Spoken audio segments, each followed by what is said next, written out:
დავამთავრე ქალთუნიკა ძალიან მოკლედ. პროკურატურას რომელსაც სათავეში უდგას ყველა მონაცემით კრიმინალური წარსულის მქონე არაფორმალურად მართვი ფარცხალაძე, რომლის საქმე, რომლის მიერ ოპოზიციის ლიდერის გამოყვანა ციხიდან ვიცი, მაგრამ მე ვიძახი რეალურად, რომელიც არაფორმალურად მართავს ამ სისტემას დადის დაცვით და ასე შემდეგ და ყველა მიცის ეს ვინც ამ სისტემაშია შიგნით.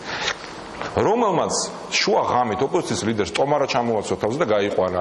შემდეგ გვაწვალეს ერთო და გამოგვიცხადეს, რომ ფირი არ არსებობს და ეს საქმე ფორმალურადაც არის გამოძიებული. აქ ბატონი სოზარი საუბრობდა რაღაც ბოდვაზე, რომ ვიღაცა მითხრა, რომ პატიმარი ამას იძახთავან. მესამე პირში ლაპარაკობს მინისტრი ჭორაობს ასავალ-დასავალი სტილში. და როცა ოპოზიციის ლიდერმა განაცხადა, რომ ღამით გაიყვანეს ტომარა ჩამოაცვეს და ფირიც კი არ გვაჩვენეს, იმიტომ რომ ამ ფირზე გამოჩნდებოდა რომ სიმართლე იყო. ხოლო შემდეგ დე-ფაქტო მართლმა ივანიშვილმა დაადასტურა ფაქტობრივად ეს თქვა, რომ მე რომ გაიყვანეს, თუ გაიყვანეს რა აწამესო? ანუ არც ეს არის გამოძიებული. ბევრად უფრო მძიმე დანაშაულებები ჩვეულებრივი მოქალაქეების მიმართ. დაწყებული აქ პენტენციალური მინისტრი საუბრობდა კორტავას საქმით, სადაც გააპარეს ციხის უფროსი, მოკლეს ეს კაცი ციხეში, ხო? ეხლა შოკის მომგვრელი ამბავი თათუხაშვილის, ხო?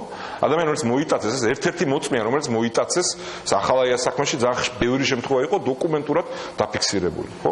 მოტაცებიდან ეს ადამიანი გარდაიცვალა. ვიცი, იმედი მაქვს, იმიტომ რომ ეს კაცი მოიტაცეს, მე იმედი მაქვს, დიახ, მარტო თქვენ არ მთელი საზოგადოება.